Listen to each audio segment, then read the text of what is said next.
Welcome छ तपाईलाई यो डाङ्गे पोडकास्टमा। आज हामीसँग हुनुहुन्छ गेस्टको रूपमा हामीसँग हेमराज सञ्जाल सरजी हुनुहुन्छ। हामीले हेमराज सरलाई आज हाम्रो गेस्टको रूपमा बोलाएका छौँ। धेरै दिनपछि हाम्रो यो डाङ्गे च्यानलमा एउटा पोडकास्ट आउँदैछ, जुन पोडकास्ट हाम्रो हेमन्त सरसँगको जीवनसँग रिलेटेड छ। हाम्रो हेमन्त सर आज एकदम निराश देखिनु भएको छ, एकदम निराश। आज धेरै दिनपछि उहाँलाई मैले आज यो मेरो पोडकास्टमा बोलाएको छु। पोडकास्टमा बोलाउनुको खास कारण के छ भने मैले आज बिहान भात पकाएर खाँदै थिएँ, दही ल्याएको थिएँ। मलाई त्यो बच्चा बेलाको उसँग बसेर खाएको दही र भातको याद आएर उसलाई बोलाएको आज। खास गरी मैले कुरा आएर भात पनि खायो, सुताएँ मैले त्यो बेडमा, सुत्न पनि सुत्यो। ल अब कुरा गरौँ हामी दुईजना, उहाँलाई मेरो गेस्टमा बोलाएर कुरा गरौँ भन्ने कुरा भयो र हामी एउटा सानो पोडकास्ट चलाउँदैछौँ। उहाँका कहानी पनि सुन्नु, मेरा मात्रै कति सुन्नुहुन्छ तपाईँ भनेर। हेमन्त सरका पनि आज जीवनमा घटेका घटना भए, जीवन कसरी बित्यो त उहाँको बाल्यकाल भन्ने कुराहरू हामी आज तपाईँहरू माझ पस्किँदैछौँ। तो चलिए शुरू करते हैं। नमस्ते हेमन्त सर। नमस्कार। सन्चै हुनुहुन्छ? एकदम सन्चै। तपाईँ? एकदम सन्चै छु। आज तपाईँको धेरै याद आयो कि सर, मलाई धेरै याद आयो, त्यही भएर मैले आज तपाईँलाई बोलाएको खास कारण। हजुर, मैले पनि धेरै प्रयत्न गरेँ हो तपाईँसँग आउने। हजुर हजुर हजुर। आज यसो तपाईँको टाइम नमिलेर पनि हो सर, ठिकै छ, केही छैन। समयले जहाँसम्म लिन्छ, जहाँसम्म दोहोऱ्याउँछ, त्यसमा जे हुन्छ भइहाल्छ नि। हो, त्यही हो, समय छ। अनि अरू सन्चै हुनुहुन्छ? अरू एकदम सन्चै। अनि हजुरको बस्ने कहाँ यता?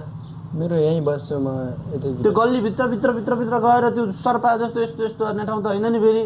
यस्तै त्यो के हेर्ने, यस्तै छ काठमाडौँतिर। अब यहीँ बस्नु पऱ्यो जस्तो हुन्छ त्यस्तै। हजुर, काम चल्छ। तपाईँ एकदम नसुते जस्तै देखिनु। आज राति उडुसले सुत्न दिएन कि या तपाईँले? उडुसले पनि सुत्न दिएन। अब के थियो अरू त्यस्तै विशेष। तपाईँ पुरै निराश देखिनुहुन्छ त सर, के छ?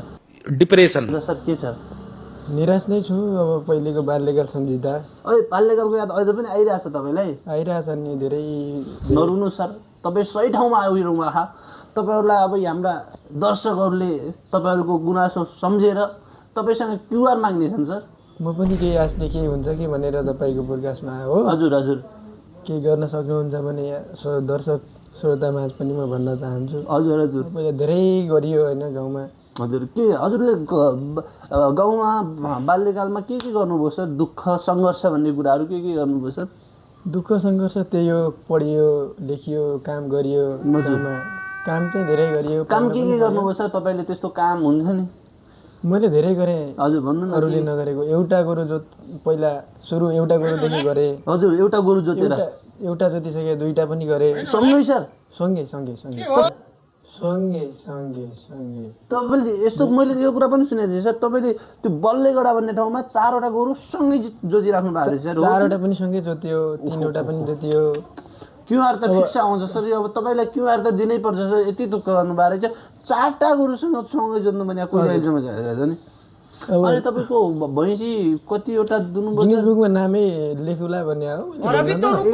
तर कसैले मेरो कुरै बुझेन, सुनेन है। हजुर हजुर। त्यही भएर तपाईँसँग आयो म आज। अब गिनिजोडमा त म भन्न सक्दैन सर तपाईँलाई, क्युआर बुक मात्रै लेख्न सकिन्छ सर। त्यसमा हाम्रो रात हाम्रा दर्शकहरूले दिन सक्छ। प्रयास गर्नु न, प्रयास गर्नु। के हुन्छ अब जारी रहन्छ, डाङ्गेबाट हुने प्रयास त जारी रहन्छ सर है। अब तपाईँको अरू त्यो कतिवटा भैँसी पाल्नु भएको थियो, के छ, कति छ, सबै भन्नु न सर। भैँसी त धेरै थिए नि सर। हजुर, पहिला 15-20वटा भैँसी। हजुर हजुर। 5-6वटा राङ्गा। धेरै पालियो नि। धेरै पालियो। के गर्ने, यस्तै जे गरे पनि सर। यो आँसु नझार्नु सर, आँसु नझार्नु। आँसु पिटिक्कै झाडिहाल्नुहुन्छ सर, फेरि आँसु नझार्नु। हजुर, ठिकै छ। हजुर, यस्तै हो। हजुर हजुर। मर्ने जाने घाटै हो, सुत्ने खाटै हो पहिलाका। हजुर हजुर, त्यस्तै हो। भैँसीको दुध पनि टन्नै खायो भने? धेरै खायो, खाए जस्तो पनि भएन। धेरै तपाईँलाई दुधले पनि तपाईँलाई चिनेन सर भनेपछि? गुनासो त त्यहीमा धेरै रहेछ त तपाईँलाई। हजुर। अनि सर तपाईँको बाल्यकालमा भयो कि भएन सर? भयो, धेरै भयो। पहिला कति भयो? पहिलादेखि 3-4मा पढ्ने बेला पनि एउटा थिए। हजुर हजुर पहिला हामी अहिले छैन सर त्यसो भए अहिले त कहाँ हुनु, कसरी छुट्यो सर अब त्यो तपाईँको त्यो साथीहरूसँग गुच्चा सुच्चा खेल्ने बेला त्यो पनि सँगै खेल्थेँ। हजुर हजुर अनि मैले गुच्चा जितेँ 4-5 वटा, त्यसपछि गुच्चा जित्यो भनेर छोडेर गएँ। तपाईँले उसको गुच्चा जित्दियो भनेर छोडिदियो? छोडिदियो। लौ न अहिले कहाँ छ? अहिले खै कहाँ छ मरे कि मान्छे थाहा छैन त्यो पनि। तर सर तपाईँ त बाल्यकालमै राँडै बस्नु भएको रहेछ सर। यस्तै छ। अनि अरू सर त्यसपछिको अर्को कहानी पढ्यो कि त्यतिमा इन्ड गर्नुभयो तपाईँ? अर्कै पनि पढ्यो, 8-9मा पढ्यो। हजुर। अनि एक दिनको कहानी छ है, सँगै भाप्र गयौँ हामी। भाप्र? हजुर भाप्र भनेर। त्यसपछि मैले मेलामा घाँस काटिसकेँ। घाँस काटिसक्नुभयो? अनि बाख्रा थिए, बाख्रासँगै चराउन गयो। हजुर हजुर हजुर हजुर बाख्रा बल्लहरू हुन्छ नि त हजुर, गाउँमा, त्यस्तै हो। अनि हजुर त्यसपछि सँगै मैले पहिला काटिसकेपछि उसले म छिटो काटेँ भनेर चाहिँ त्यो पनि छोडेँ। 2-3 दिन पछि तपाईँले घाँस छिटो काटिसक्यो भनेर छोडेर गए? बिस्तारै छोड्दै गयो सबैले। हजुर। अब आफ्नी भन्ने अब त्यसले पनि गई छोडेर। कस्तो टेन्सन भयो, यस्तो टेन्सन हुँदा पनि बियो सुन। बाबा तपाईँलाई त पीडा भन्न नामको धेरै पीडा भएर रहेछ बाबा। तपाईँले दुःख नरुनु सर।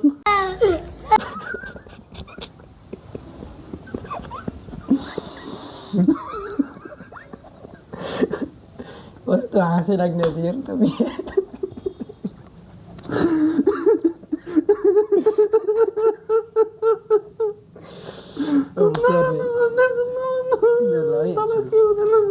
भन्नु तपाईँले जनताले नरुनु हुन्छ अब आफैले गर्ने हो।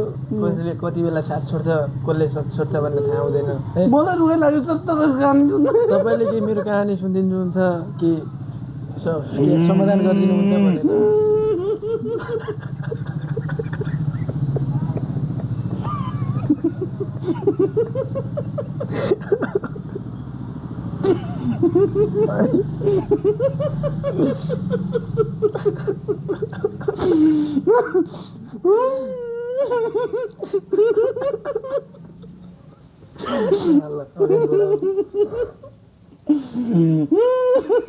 भन्नुहोस् सर, भन्नुहोस्, कुरा गर्नुहोस्।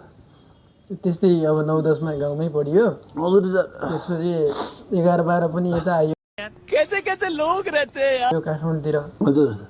काठमाडौँतिर पनि त्यस्तै भयो, पढ्न चाहिँ पढियो है। अनि त्यसपछि 11-12मा पनि त्यस्तै भयो। एउटा थिए, एउटा थिए अझ पर्यो, एउटा यतै पूर्वकै। हजुर। पूर्वकी? हजुर हजुर। पनि धेरै मलाई त धेरै गाह्रो बनाइदियो। हजुर के भयो सर? तपाईँ पैसा सबै खाएर भागियो? पैसा पनि खेलाइ भागी, सबै खेलाइ भनौँ, सबै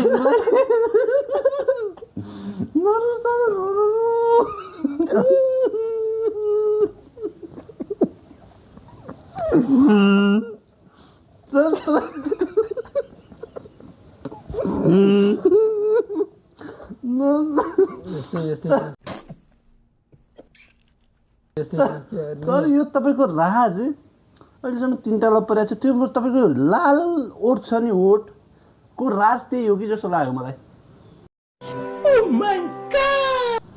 अब बुझ्नेले बुझिहाल्छ नि, दर्शकहरूले। मैले भन्नुभन्दा पनि हजुर त्यही हो। ठिक छ सर। ल हुन्छ सर, तपाईँको धेरै अब यो हाम्रो जे जति भयो उहाँलाई सहयोग गर्नेले सहयोग गरिदिनु होला। उहाँ एकदम केटी पीडित, भैँसी पीडित, गोरु पीडित, केटी पीडित, भैँसी पीडित, गोरु पीडित सबै हुनुहुन्छ। उहाँलाई सक्दो सहयोग गर्नु होला, कि उहाँले पछि उपलब्ध गराउनेछन् हजुरले मागेपछि। ल ल धन्यवाद सर। ल तपाईँले यहाँसम्म धेरै सहयोग गरिदिनु भयो अहिलेसम्म। मस्त जोक मारा